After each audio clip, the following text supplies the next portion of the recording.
నామమునకు మహిమ కలుగును గాక. మన ప్రభువును రక్షకుడిని యేసుక్రీస్తు నామమున మీ అందరికీ శుభాభివందనములు తెలియజేస్తా ఉన్నాం. రోజు మన ధ్యాన గ్రంథము నుండి జకర్యా గ్రంథము 9వ అధ్యాయము 9వ వచనం. సీయోను నివాసులారా బహుగా సంతోషించుడి, యెరూషలేము నివాసులారా ఉల్లాసముగా ఉండుడి. ఈ రాజు నీతిపరుడును రక్షణ గలవాడును దీనుడునై గాడిదను గాడిద పిల్లను ఎక్కి నీ యొద్దకు వచ్చుచున్నాడు.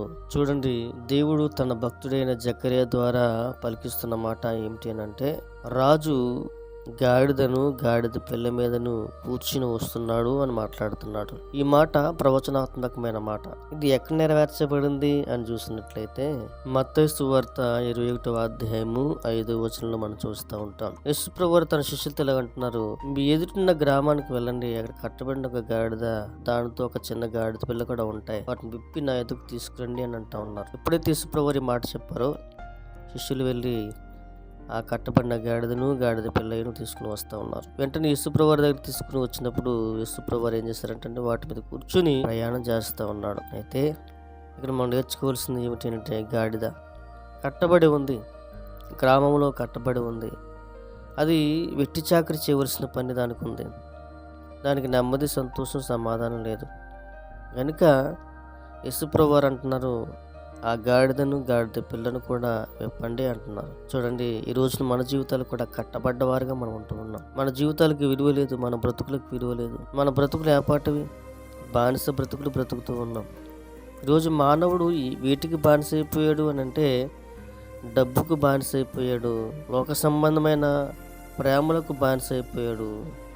అంతేకాదు, మానవుడు నెమ్మది లేక, సమాధానం లేక, ఇహలోక సంబంధమైన కోరికలకు బానిస అయిపోయి సాతానికి బందీ అయిపోయాడు. ఈ రోజున ప్రతి మానవుడు కూడా సాతాను చేతుల్లో చిక్కుకుని పోయాడు. కనుకనే ఎవరైతే అలా సాతాను చేతుల్లో చిక్కబడి ఉన్నారో వారందరిని విడిపించడానికి ప్రభువు యేసుక్రీస్తు వారు ఈ లోకానికి తెంచారు. రక్తాన్ని చిందించి ప్రతి అపరాధం నుండి, పాపం నుంచి విడిపించి రక్షించడానికి ప్రభువు యేసుక్రీస్తు వారు మన కొరకు లోకానికి ఎత్తించారు. కనుక వాక్యం చెప్తున్నది ఏంటంటే, ఆనాడు యేసుప్రభువు వారు ఎలాగైతే బంధింపబడ్డ వారిని విడిపించడానికి వచ్చారో, ఈ రోజు మన జీవితాన్ని కూడా విడిపించడానికి వచ్చారు. నెమ్మదిని, సమాధానం, సంతోషం ఇవ్వడానికి. ఆ గాడిదకి అంతవరకు విలువ లేదు. ఎప్పుడైతే ఆ గాడి మీద ఆయన కూర్చున్నారో దానికి ప్రత్యేకత వచ్చేసింది.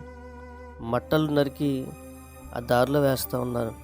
బట్టలు చక్కగా ఆ యేసుప్రభువు వారు వస్తున్నప్పుడు గాడిదకి నొప్పి తగలకుండా చక్కగా బట్టలు పరుస్తూ ఉన్నారు.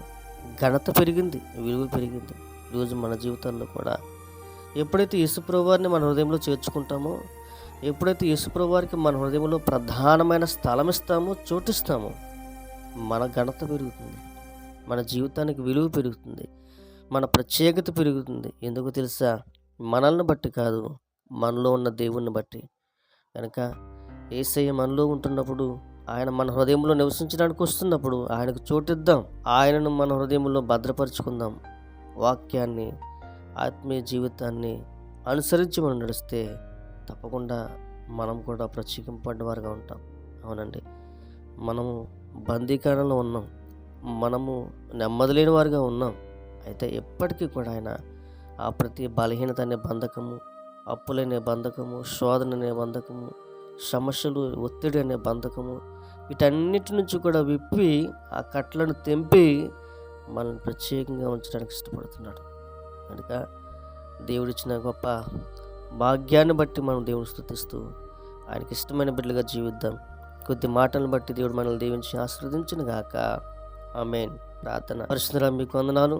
మరొకసారి మీ పాస్తానికి రావడానికి మీరు ఇచ్చిన ధన్యతను బట్టి, కృపను బట్టి నీకు వందనాలు. అవును ప్రభువా, కట్టబడిన గాడిద విప్పబడినట్లుగా మా జీవితాల్లో కూడా అనేకమైన వాటికి బందీ అయిపోయాం, కట్టబడ్డాం. వాటన్నిటి నుండి మమ్మల్ని విడిపించి నెమ్మది మాకు దయచేయమని, ఎందరైతే వాక్యమైన వారందరిని బలపరచమని యేసు నామమున అడుగుచున్నాను తండ్రి. ఆమేన్.